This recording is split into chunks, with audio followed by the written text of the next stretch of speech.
Hello, all my beautiful souls, and welcome back to Sunrise Tarot. My name is Leah, and today I'm doing a reading for the beautiful sign of Scorpio for the month of June 2022. How is everyone doing today? I hope all my Scorpios are kicking butt and taking names. Do let me know in the comments section how things are going for you. How did the month of May turn out for you? I hope you planted a lot of seeds. I hope you are tending to those seeds, and I hope you are treating yourself with the respect and compassion that you show others as well, dear Scorpio. As you know, this is a general reading, so there will be parts that may not resonate with you. Only take the parts that do and leave the rest for someone else. I've already meditated on the cards, I've already shuffled the cards, and this is a spread that I have for you today. In the past position, we have the Queen of Cups, clarified by the Two of Cups. In the challenging position, we have the Four of Pentacles, clarified by the Five of Swords. In the present position, we have the Nine of Wands, clarified by the Two of Swords. And in the future outcome position, we do have the Nine of Cups, clarified by the Moon. So let's get right into this spread. A very good spread. It's a very positive spread. The month of June is going to bring wonderful things your way. You're going to feel a lot better emotionally speaking. You're going to feel a lot better where you feel more control over your emotions, over your emotional stability as well. And I think you're really going to like that. And I think the month of July is going to be a turning month for this year, dear Scorpio, for you. And so there's definitely a lot to look forward to. But let's start from the beginning. The Queen of Cups is a really good card to have, dear Scorpio. She tells me that in the past, probably 2 years ago or so, in the past your emotions were really balanced. You were very balanced and harmonious when it came to your emotions. You know, you had more calmness when it comes to your emotions. You were able to kind of be level-headed and as a result more successful. You were definitely very successful in love, because we do see the Two of Cups here in the clarifying position, and the Two of Cups is all about a union, a partnership, a connection, a friendship, because love comes in many different forms. It doesn't necessarily have to be just between a man and a woman. It could, you know, also sometimes this card shows up when you have a really strong connection with someone who kind of understands the way you think, who understands the way you see the world, and as a result you feel that emotional support from that person. As a result you feel like, you know, you have a connection and that brings you a lot of happiness. And so the divine here is saying that you can have this harmonious feeling again as long as you start from the connection with yourself. When you are easier on yourself, because everyone has a habit to kind of beat themselves up, you know. We all want to do better, be better, but it's important to embrace our humanity. It is important to embrace what makes us human, and you know, that includes making mistakes and learning from those mistakes as well. But the divine here is saying focus on self-improvement. You know, make sure that you put yourself first. Make sure that instead of saying no to yourself and saying yes to everyone else, make sure to say yes to yourself. And sometimes, you know, that means that not everyone around you is going to be happy, but the right people will be, you know. The Queen of Cups sometimes also stands for a really strong influence in your life that comes from someone in your life who provided you with emotional support, who provided you with nurture and care that you needed, and as a result your love, you know, connections in your life were really, really strong. Again, the divine here is saying that as long as you start with a loving relationship with yourself, then everything else will fall into place. It is important to recognize. Now, in the challenging position, we do see the Four of Pentacles clarified by the Five of Swords. The Four of Pentacles right away tells me that you may be you may be feeling like you're trying to control too much. Sometimes when you spend too much time and effort holding on to the money that you make, to the resources that you make, to whatever you see as power, to whatever you value as power. Sometimes people see money as a very powerful thing, and so the more you try to hold on to it, the more you are draining yourself or of vital energy. The more you are creating resistance with the universe. Imagine that state of being, when you're trying to control something completely. Imagine lying down on the floor and allowing your body to be completely limp, relaxing your muscles to the point where, they won't even look pretty, just being like a blob on the floor. That is when your entire body and your mind and your spirit is able to kind of experience complete letting go, of something. And so the reason I use this example is because you're clearly in your mind holding on to something so tight that it is working against you. And you have to find a way in order to release, in order to allow that life to kind of flow through you. Allow that wind to flow through you, because remember, you're not working against the elements that planet Earth has provided us. You're supposed to be working with those elements, in stride. And so when you try to hold on to something that is causing you to be overly controlling, then you're creating resistance. Your attitude is too controlling.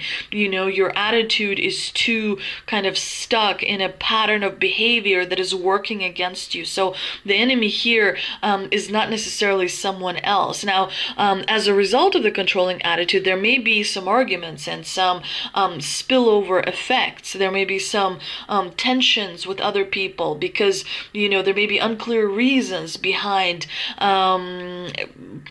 why there's so much control and how that affects the overall atmosphere in the month of June. You definitely want to practice letting go of attachments to money, letting go of attachments to resources, letting go of attachments. It's kind of very difficult to reconcile because on one hand, you do need money.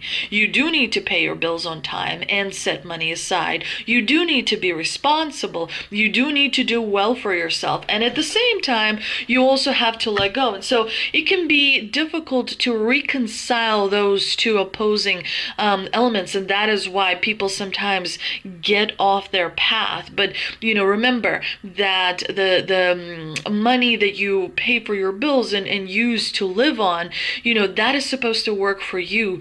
That is nothing but a resource that is supposed to help you get where you need to get. So it's important not to assign too much value to something, right? And it's important to, even if you do assign too much value, it's important to remember, all the elements have to interact with each other in a free sort of way. So trying to control something too much ultimately creates resistance. I should note that both of these cards are minor arcana cards. So it's not like you have major arcana cards that are, super significant. This is just something when it comes to your pattern of behavior that if you address it and if you kind of iron it out, you're going to be able to move forward much better and create much more progress and much more stability, and especially emotional stability in your life. Now, we do have the Nine of Wands in the challenging position, which tells me that you realize how far you've come and how much experience you have, and you really have honed your skills when it comes to interpersonal relationships. into also when it comes to overcoming challenges. Sometimes when you overcome personal challenges, no one can see that but you know the challenges that you overcome. The Everest is on the inside, right? When you look at a person climbing a mountain, you can physically see the progress. But when the mountain is on the inside and you're climbing it in silence, no one else can see it. But you can. And so give yourself props. Give yourself credit for not giving up. Give yourself credit for moving forward. Give yourself credit for standing for what you believe in, standing by what you believe in. And one of the most important things to you, Scorpio, is family. And of course, family comes in different forms. Sometimes we choose our family. Sometimes we're born with the family. Family means many different things for people, but you're definitely very supportive of your family, and your family loves you. There is a lot of good vibrations. There's a lot of protective energy that comes from this spread.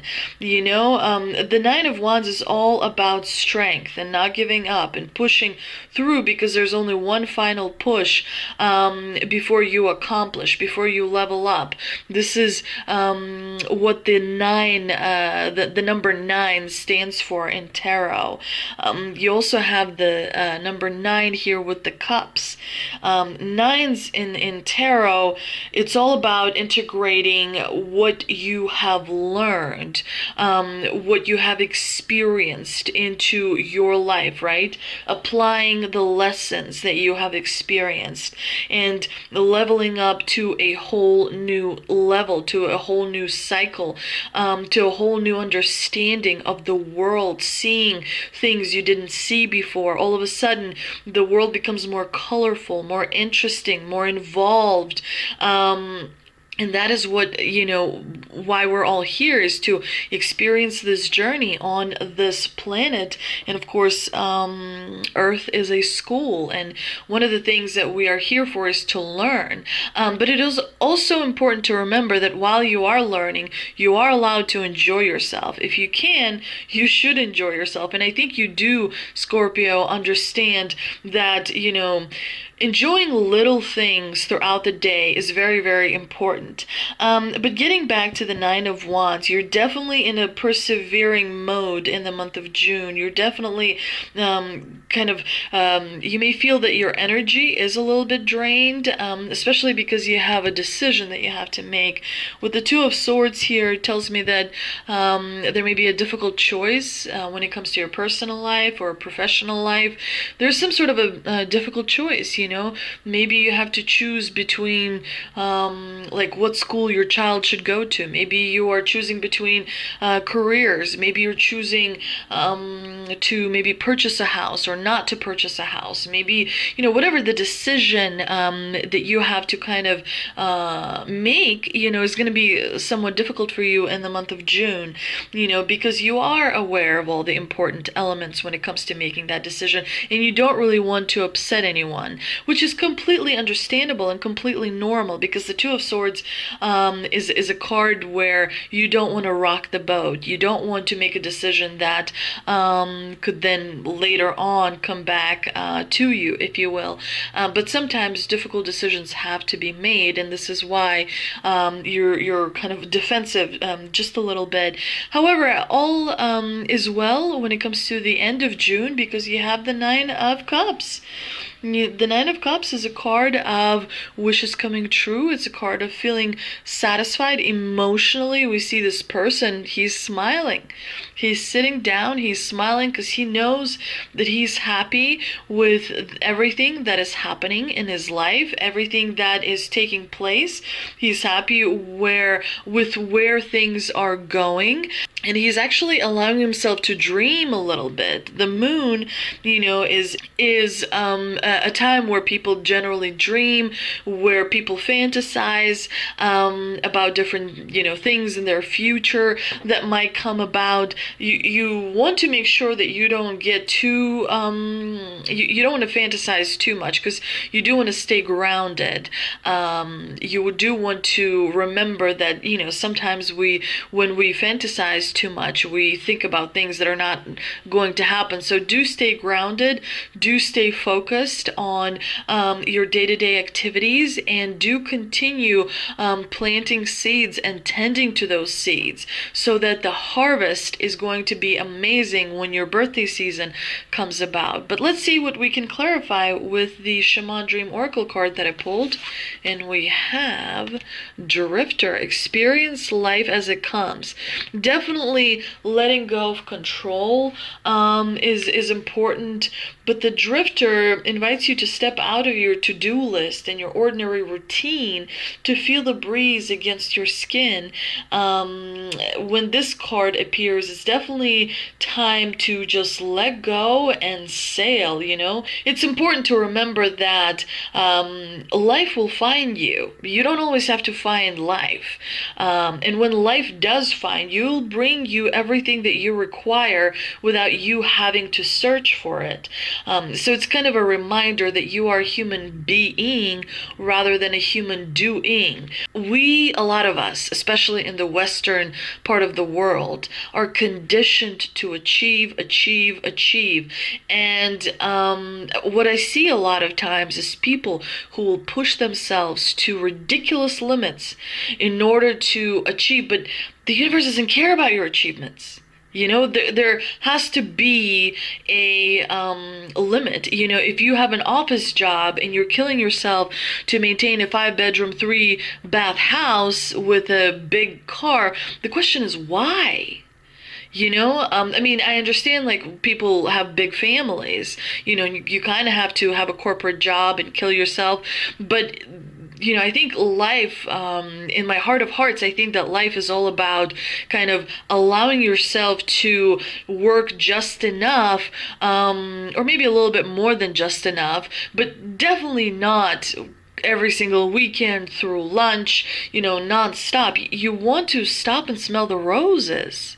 Because the lessons and the essence of life comes through those moments when you are still. That is when you are able to see the beauty, because the trees didn't just appear, flowers didn't just appear, the fact that they exist, the fact that water exists, the fact that animals exist, how many people stop and notice that? How many people take things for granted, It is important to kind of scale back a little bit, and this is why the Drifter card appeared for you. Get in the boat and just go out into the sea, and the rest is history. Don't worry about what someone else is saying or doing. Just focus in the enjoyment of life, which is an art in and of itself, because it can be hard to find enjoyment in life. And so that's why I think the Japanese people take tea to a whole new art form. Like pouring tea into a cup is like an amazing process. Throughout different cultures, you can find ways where other people in history were able to perfect a simple process. I think that might be a good process. That might be a good starting point for those who are trying to figure out how to increase their joie de vivre, their joy of living. Now, let's see what the Moon Oracle has for us, and we have release. Definitely, release and let go. It's time to release that everything that does not serve you. Old negative habits do not engage you anymore, as they pay off is not enough. You are ready to make room for bigger, brighter, more aligned things. There is a payoff if we decide to finally release something we no longer need. The payoff is as individual as you are, but there will be a universal feeling of making space for something new. The secret to effectively releasing what no longer serves you is in fact knowing that the payoff will indeed be worth it, which makes it super important to know what that positive payoff may be. For example, giving up a habit such as smoking, which we know is detrimental to your body in that it is cancer causing, and among many other nasty things, has payoffs. What the most important payoff is for you may be different for someone else who is giving up habit, but it needs to be clear to your mind, body, and spirit. And it's much easier to release things when your life slows down, right? All of a sudden, when you're not engaged in a corporate job where you're, on a rat race, or in a rat wheel where you're constantly like running, when stress is lowered, all of a sudden you don't want to smoke or drink or not work out or not enjoy, something that you can do in your life. So moving from a faster pace to a slower pace is definitely important, because it's not all about money. And I know that resources are very important to Scorpios. But again, it's also important to remember that your journey is short. So it's important to focus and spend your time on things you enjoy. I hope you enjoyed this reading. If you did, please like, share, and subscribe. Please don't forget to follow me on Instagram. Thank you so much for visiting my channel, and I hope to see you next time.